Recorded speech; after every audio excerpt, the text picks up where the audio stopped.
So now we're ready for the last learning objective of this unit, the last required objective. It's all about solving rational equations. All right, so the nice thing is we're working with an equation, which means there's an equal sign. So we can kind of, as long as we do the same thing to both sides of the equal sign, then we're good, which is great because if we're working with fractions, we can just get rid of the fractions as soon as possible whenever we're working with an equation.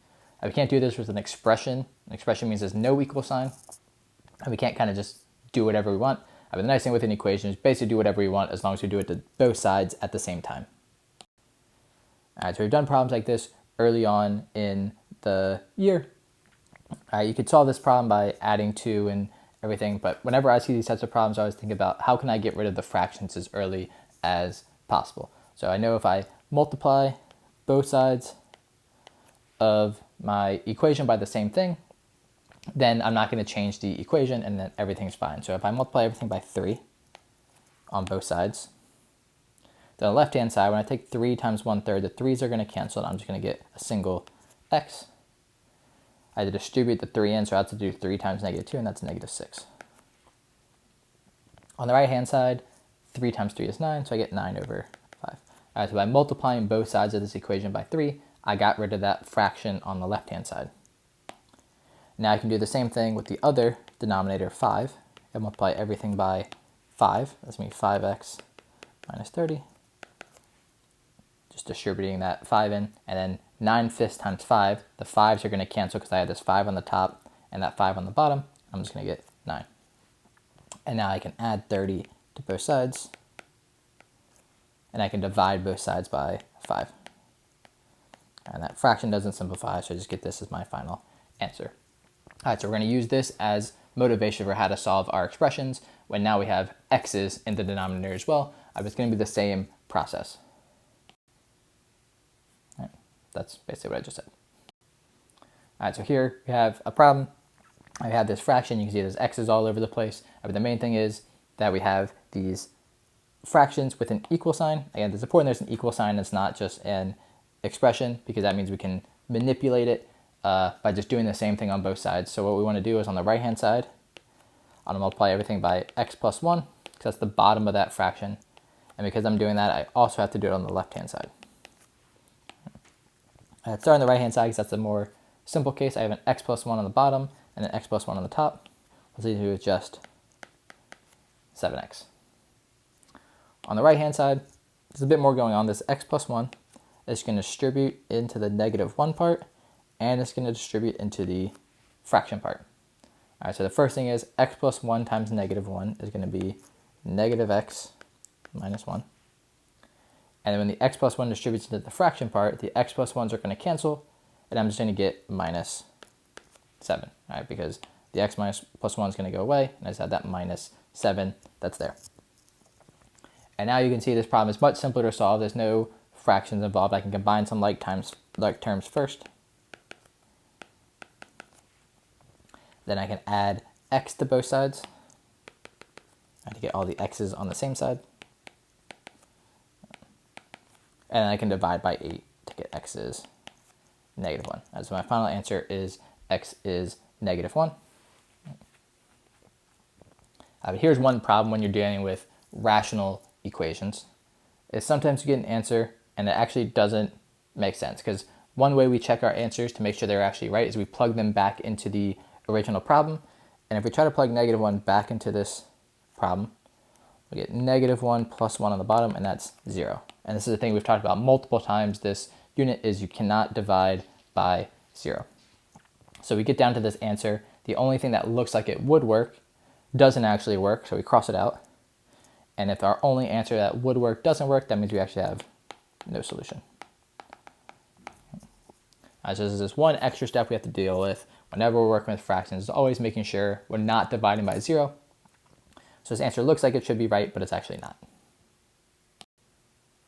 And let's see if that happens again. In this case, again, same thing, fractions. We want to get rid of the fraction, so what we can do is multiply both sides by x plus 1. Again, I'm choosing x plus 1 because that's the bottom of the fractions. The first thing we have to do is distribute this x plus 1 into the x. That's going to be x squared plus x.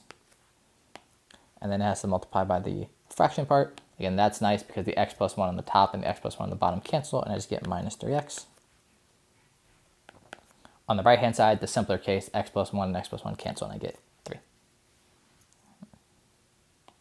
Yeah, because those two things are canceling. So now I look at this problem, and now I can solve this in a simpler way because there's no fractions, but it's still, a whole equation to solve. So I look at this equation, and I see an x squared. Whenever you see an x squared, you have to remember that it's a quadratic, and we normally solve quadratics in two main ways, factoring or the quadratic formula. So both of those require 0 to be on one side, so I'm going to subtract 3 from both sides. That's going to be x squared minus 2x minus 3 equals 0. I also combine these two like terms to get that. Again, it's a quadratic, so I could do the quadratic formula or I can factor it. All right, this one factors. All right, we've done a lot of factoring this unit. All right, so hopefully multiply to negative 3, add the negative 2. If it's factored and equal to 0, I break it up into the two simpler equations, and I get x equals 3 and x equals negative 1.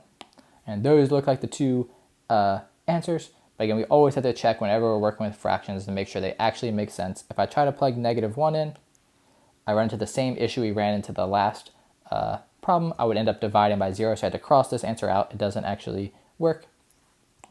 But 3 is fine to plug in because 3 plus 1 is 4. I can divide by 4. So I actually do get an answer in this case. It's x equals 3.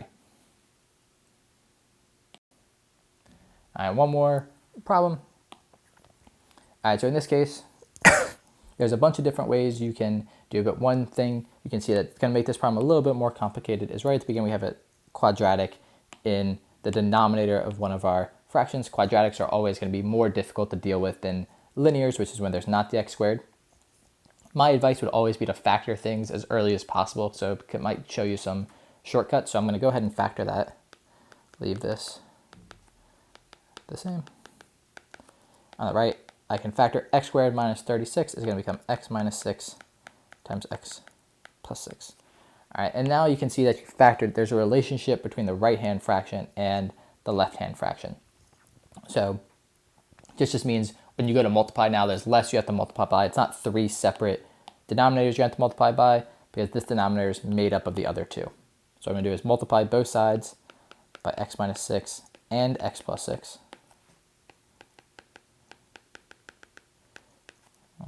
And again, let's take it piece by piece. Let's do the right-hand side first because that's going to be simpler because you have all this x minus 6 times x plus 6 on the bottom. All of that that you're multiplying by, it cancels out and you just get 2x. On the left-hand side, this thing I'm multiplying by has to distribute into both fractions. When it distributes into the first fraction, the x plus 6 is canceled because there's this x plus 6 here and that x plus 6 there. So those go away, and I just get 3 times x minus 6. Something similar happens in the second one, but now the x minus 6's are going to cancel. And I'm just going to get x times x plus 6. Right. So whenever you're multiplying by something and it's in the denominator, it'll cancel out. But here something gets left behind, and this is 3x minus 18 plus x squared plus 6x equals 2x. And now hopefully you can see the important thing there being an x squared. So when there's an x squared, we get everything to one side. So I'm going to subtract 2x from both sides. So we get x squared. We have a 3x, a 6x, and a minus 2x. That's 9 minus 2 is minus 7x. And the only number we have is minus 18. And then let's see, numbers that multiply to negative 18 but add to negative 7, that's going to be negative 9 and positive 2. And when we set those equal to 0, we're at x equals 9 and x equals negative 2. And again, because we're working with fractions, we always have to check. If we plug in 9, that's fine. 9 plus 6 and 9 minus 6, neither is 0. If I plug in negative 2, that's also fine. So both of these actually end up being correct answers. All right, so here's one for you to try on your own.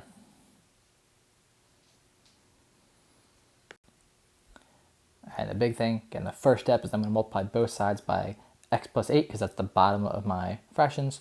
On the right-hand side, the x plus 8 go away. I just get this minus 8. All right, that minus sign might have eluded you. All right, but the right-hand side is minus 8.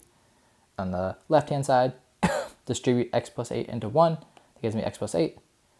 X plus 8 into the fraction. The x plus 8 go away, and I just get that minus 5x. I combine the like terms and get the 8 to the other side.